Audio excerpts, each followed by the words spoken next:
चलिए, स्वागत है आप सभी का आज की इस क्लास में। और आज की इस क्लास में हम देखने जा रहे हैं एमए फाइनल ज्योग्राफी के इस संभावित प्रश्न पत्र को, जो कि मैंने सत्र 2026 के लिए ये संभावित प्रश्न पत्र बनाया है। और इसमें मैंने वो प्रश्न आपको दिए हैं जो इस साल परीक्षा में आपके आने वाले हैं। और उम्मीद कीजिएगा इस प्रश्न पत्र में से आपको बहुत से प्रश्न आपके परीक्षा के प्रश्न पत्र में देखने को मिलेंगे। सबसे पहले अगर मैं बात करूँ इस प्रश्न पत्र की, तो ये प्रश्न पत्र मैंने केवल एनुअल जो एग्ज़ाम देने वाले हैं, ईयरली जो एग्ज़ाम देंगे बच्चे, उनके लिए बनाया है। सेमेस्टर वालों के लिए मैंने प्रश्न पत्र नहीं बनाया है। सेमेस्टर वालों के लिए मैं अलग से प्रश्न पत्र बनाऊँगा। तो शुरू करते हैं इस पेपर को हम, और देखते हैं इस साल के लिए कौन कौन से प्रश्न इंपॉर्टेंट है। सबसे पहले हम बात करेंगे क्लाइमेटोलॉजी यानी जलवायु विज्ञान की। तो पहला ही प्रश्न मैंने आपको दिया है, वायुमंडल के संगठन और संरचना का वर्णन कीजिए। यानी आपको वायुमंडल में कौन कौन सी परतें पाई जाती हैं, उसके संगठन और संरचना का वर्णन आपको इस प्रश्न में करना है। तो आप देख सकते हैं कि आपने बहुत सारी संरचनाएं और संगठन वायुमंडल में, वायुमंडल का संगठन और संरचना में आपको बहुत सारी परतें मिलती है, जिसमें क्षोभ मंडल है, समताप मंडल है, ट्रोपोस्फेयर है, स्ट्रेटोस्फेयर है, क्षोभ मंडल है, समताप मंडल है, मध्य मंडल है, ताप मंडल है, बहिर्मंडल है। इस तरीके से बहुत सारी परतें पाई जाती हैं। उनमें से आप थोड़ा थोड़ा उनका वर्णन आप कर लीजिएगा, और इस तरीके से आप इस प्रश्न को कर सकते हैं। ठीक है। फिर मैंने आपको दूसरा प्रश्न दिया है कि जलवायु विज्ञान का अर्थ स्पष्ट करते हुए जलवायु विज्ञान के क्षेत्र की विवेचना आपको करनी है। तो ये प्रश्न मैंने आपको दिया है। देखिएगा, मैं आपको बता देता हूँ। पहला जो प्रश्न मैंने आपको दिया है, वायुमंडल के संगठन और संरचना का वर्णन कीजिए। तो इस प्रश्न में से शॉर्ट क्वेश्चन बनने की संभावना है। शॉर्ट क्वेश्चन भी इस प्रश्न में से बन सकते हैं, तो आप इसको अच्छे तरीके से तैयार कर लीजिएगा। प्रश्न नंबर 1, वायुमंडल का संगठन एवं संरचना। प्रश्न नंबर 2 मैंने आपको दिया है, जलवायु विज्ञान का अर्थ स्पष्ट करते हुए जलवायु विज्ञान के विषय क्षेत्र का विवेचना आपको करनी है। विषय क्षेत्र की विवेचना आपको करनी है जलवायु विज्ञान के विषय क्षेत्र की। तो इस प्रश्न में से आपके शॉर्ट प्रश्न बनने की संभावना नहीं है। देखिए, पहली बात आप सुन लीजिएगा कि जलवायु विज्ञान में अगर ये प्रश्न आता है, जलवायु विज्ञान के अर्थ स्पष्ट कीजिए, तो ऐसा प्रश्न जब आप भौतिक भूगोल पढ़ते हैं तो उसमें भी आता है। तो अगर आप मानव भूगोल पढ़ते हैं तो उसमें भी आता है। अगर आप राजनीति भूगोल पढ़ते हैं तो उसमें भी आता है। ठीक है। अगर आप जिस भी तरीके का भूगोल आप पढ़ रहे हैं, जिस भी विषय का भूगोल आप पढ़ रहे हैं, तो उससे संबंधित, उसके प्रकृति और विषय क्षेत्र से संबंधित पहला ही प्रश्न बनता है कि निम्न के प्रकृति और विषय क्षेत्र के बारे में बताइए। या आप भौतिक भूगोल पढ़ रहे हो तो भौतिक भूगोल की प्रकृति और विषय क्षेत्र के बारे में बताइए। आप राजनीति भूगोल पढ़ रहे हैं तो राजनीति भूगोल की प्रकृति और विषय क्षेत्र के बारे में बताइए। तो ये पहला ही प्रश्न बनता है। इसमें से शॉर्ट क्वेश्चन बनने की संभावना नहीं है। जिसमें से शॉर्ट क्वेश्चन बनेगा मैं आपको बता दूंगा। ठीक है। प्रश्न नंबर 3 की अब हम बात करते हैं। तो प्रश्न नंबर 3 मैंने आपको दिया है, सूर्य तप क्या है, इंसोलेशन क्या है, और सूर्य तप की जब बात आती है तो उसको प्रभावित करने वाले कारक कौन कौन से हैं। ये प्रश्न बहुत इंपॉर्टेंट है, आप इसको स्टार लगा सकते हैं। ठीक है। स्किप आपको इसको नहीं करना है। जो प्रश्न आपको स्किप करना है वो मैं आपको बता दूंगा। ठीक है। अगला प्रश्न मैंने आपको दिया है वायुमंडल के। अब देखिएगा, मैंने आपको बताया है अभी सूर्य तप मैंने आपको बताया है, तो सूर्य तप के साथ साथ मैंने एक ही प्रश्न आपको और इंक्लूड किया है इसके अंदर, जिसमें मैंने आपको दिया है कि वायुमंडलीय तापमान को भौगोलिक वितरण की, उसकी आपको विवेचना करनी है कि वायुमंडलीय तापमान के भौगोलिक वितरण की विवेचना आपको करनी है कि वायुमंडल में तापमान किस किस तरीके से कैसे कैसे पाया जाता है, उसकी क्या स्थिति है। ठीक है। उसके बारे में आपको बताना है इस प्रश्न में। ये भी इंपॉर्टेंट हो जाता है। इसके बाद में नेक्स्ट प्रश्न मैंने आपको दिया है, मोस्ट प्रश्न है, आप स्टार इसको भी लगा लीजिएगा कि पवन क्या है। पवन क्या है और पवन को प्रभावित करने वाले कारकों की आपको व्याख्या करनी है। ठीक है। और इसके संदर्भ में इसी के नीचे दूसरा प्रश्न है, इसी से जुड़ा हुआ है ये, मानसूनी पवनों की उत्पत्ति और क्रियाविधि को भी आपको इस प्रश्न में समझाना है कि मानसून कैसे आता है, उसकी क्या क्रियाविधि है और उसकी उत्पत्ति कैसे होती है, उसके बारे में आपको इस प्रश्न में विवेचना करनी है। ठीक है। नेक्स्ट प्रश्न चलते हैं। अगला प्रश्न मैंने छठा प्रश्न आपको दिया है, वायुदाब के अर्थ और महत्व, यानी एयर प्रेशर का अर्थ और उसके महत्व के बारे में आपको बताना है।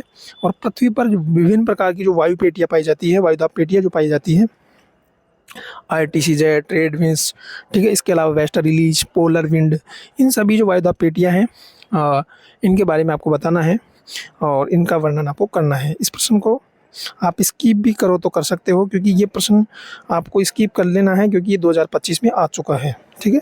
इसको आपको नहीं पढ़ना है। इसके बाद में नेक्स्ट प्रश्न मैंने आपको दिया है, वाताग्र किसे कहते हैं, वाताग्र यानी फ्रंट्स किसे कहते हैं। वाताग्र के प्रमुख प्रकारों की आपको विवेचना करती है। वाताग्र कहते हैं जब गर्म वायु राशि और ठंडी वायु राशि, अलग अलग स्वभाव वाली वायु राशि के बीच में बनता है वाताग्र, उसको कहते हैं फ्रंट्स। उसके बारे में आपको बताना है, वाताग्र के कौन कौन से प्रकार होते हैं, उसका वर्णन आपको इस प्रश्न में करना है। और नेक्स्ट प्रश्न मैंने आपको दिया है, एयर मास, वायु राशि। वायु राशि मैंने आपको दी है कि एयर मास क्या है, उसका अर्थ आपको बताना है, विशेषता बतानी है और वायु राशि का वर्गीकरण आपको करना है। तो इस प्रश्न को भी आप स्किप कर सकते हैं, यहाँ लिखा हुआ है, जहाँ जहाँ प्रश्न में लिखा हुआ है स्किप कर सकते हैं, उसको आप मत पढ़िएगा, उसको आप उसका रिवीजन आप मत कीजिएगा। जो प्रश्न स्टार लगाए गए हैं वो इस साल के लिए इम्पोर्टेंट है, उनको आप ज़्यादा पढ़िएगा, ठीक है। उनको आप पढ़ सकते हैं, स्किप जिनको करवाया गया है उनको आप स्किप कर सकते हैं, ठीक है।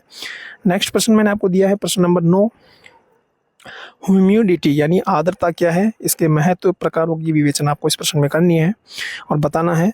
इसके बाद में प्रश्न नंबर 10 मैंने आपको दिया है वर्षण के विभिन्न प्रकारों को समझाइए, लेकिन इस प्रश्न को आप मत पढ़िएगा, इसको आप स्किप कर सकते हैं, ठीक है। इसके बाद में नेक्स्ट प्रश्न मैंने आपको दिया है प्रति चक्रवातों का अर्थ और विशेषता बताते हुए प्रति चक्रवातों को प्रकार को आपको समझाना है, लेकिन आप इस प्रश्न को भी स्किप कर सकते हैं। प्रश्न नंबर 10 और 11 दोनों आप स्किप कर सकते हैं। प्रश्न नंबर 12 को आपको अच्छे ढंग से देखना है, प्रश्न नंबर 12 आपको अच्छे ढंग से देखना है, जिसमें मैंने टिप्पणी के टाइप में कुछ पॉइंट्स यहाँ दिए हैं और वो परीक्षा में आपको मिलेंगे। जैसे मैंने आपको दिया है मेघ बादलों का वर्गीकरण, संघनन का प्रकार या रूप, वायुमंडल की स्थिरता, अस्थिरता, तड़ी झंझा मैंने आपको दिया है, ड्राई एडियाबेटिक या एडियाबेटिक अभिक्रिया मैंने आपको दी है। इसके बाद में ये प्रश्न आप पढ़ कर के जाओगे प्रश्न नंबर 12 और इसके बाद में हम चलते हैं प्रश्न नंबर 13 की तरफ। प्रश्न नंबर 13 मैंने आपको दिया है चक्रवात क्या है और चक्रवातों के प्रकार बताते हुए शीतोष्ण कटिबंधीय चक्रवात की विशेषता आपको बतानी है और उसके बारे में आपको वर्णन करना है। यहाँ से आपके जलवायु विज्ञान के प्रश्न होते हैं कंप्लीट। उम्मीद कीजिएगा ये प्रश्न आपको समझ में आए होंगे। अब हम बात करते हैं, क्योंकि हमारा जो ये पार्ट है ये क्लाइमेटोलॉजी और ओशनियोग्राफी यानी समुद्र विज्ञान दोनों इसमें शामिल है, जलवायु विज्ञान और समुद्र विज्ञान। अब हम बात करेंगे समुद्र विज्ञान के प्रश्नों की तरफ। तो चलते हैं समुद्र विज्ञान के या सागरीय विज्ञान के प्रश्नों की तरफ। तो पहला ही प्रश्न मैंने आपको दिया है महासागरीय तापमान को प्रभावित करने वाले कारक आपको पढ़ करके जाने हैं कि कौन कौन से कारक हैं जो महासागरीय तापमान को प्रभावित करते हैं। इसके बाद में नेक्स्ट प्रश्न मैंने आपको दिया है सागरीय लहरें, इसको आप स्किप कर सकते हैं, मत पढ़िएगा इस प्रश्न को आप। इसके बाद में आपको अगला प्रश्न मैंने आपको दिया है महासागरीय लवणता को प्रभावित करने वाले कारक, यानी प्रश्न नंबर 1 और 3, प्रश्न नंबर 14 का प्रश्न नंबर 1 और तीसरा, पहला और तीसरा आप पढ़ सकते हैं, दूसरे को आप स्किप कर सकते हैं, ठीक है। नेक्स्ट प्रश्न मैंने आपको दिया है महासागरीय धाराएं क्या होती हैं, अटलांटिक और प्रशांत महासागर की धाराओं के बारे में आपको इस प्रश्न में विवेचना करनी है, ठीक है। नेक्स्ट प्रश्न नंबर 16 मैंने आपको दिया है ज्वार टाइड्स क्या है और इसकी उत्पत्ति से रिलेटेड सिद्धांतों की आपको व्याख्या करनी है कि कौन कौन से सिद्धांत ज्वार की उत्पत्ति से संबंधित हैं। इसके बाद में हम चलते हैं नेक्स्ट प्रश्न मैंने आपको दिया है प्रश्न नंबर 23 आपको मैंने दिया है इम्पोर्टेंट, प्रवाल भित्तियाँ कोरल रीफ क्या है और इसके विकास के लिए अनुकूल भौगोलिक अवस्था बताते हुए प्रकारों पर प्रकाश डालिए, ठीक है। मैंने आपको ये प्रश्न भी मैंने आपको दिया है कि प्रवाल भित्ति क्या है, कोरल रीफ क्या है, तो उसके विकास के लिए अनुकूल दशाएं कौन कौन सी है उसके बारे में आपको और उसके कौन कौन से प्रकार हैं उनका वर्णन आपको इस प्रश्न में करना है, ठीक है। जेट स्ट्रीम क्या है, नेक्स्ट प्रश्न मैंने आपको दिया है जेट स्ट्रीम क्या है, जेट स्ट्रीम के बारे में आपको बताना है, जो कि ऊपरी क्षोभ मंडल में हवाएं चलती है 7 से 7.5 से 14 किलोमीटर के आसपास ही हवाएं चलती हैं जिनको जेट स्ट्रीम कहा जाता है और जेट स्ट्रीम के बारे में आपको इसमें वर्णन करना है। तो ये था आपका प्रश्न पत्र, उम्मीद कीजिएगा आपको समझ आया होगा और मैंने ये एमए फाइनल के लिए बनाया है। देखिएगा मैंने आपको यहाँ 2 गुने प्रश्न दिए हैं, करने आपको 4 ही प्रश्न होते हैं, 4 से 5 प्रश्न आपको करने होते हैं, उतने प्रश्न आपको इस प्रश्न पत्र में से मिल जाएंगे, ये मेरी गारंटी है। तो आप इस प्रश्न पत्र को निश्चित रूप से पढ़ करके जाइएगा और बेस्ट ऑफ लक। जब तक के लिए मुझे दीजिए इजाज़त, धन्यवाद।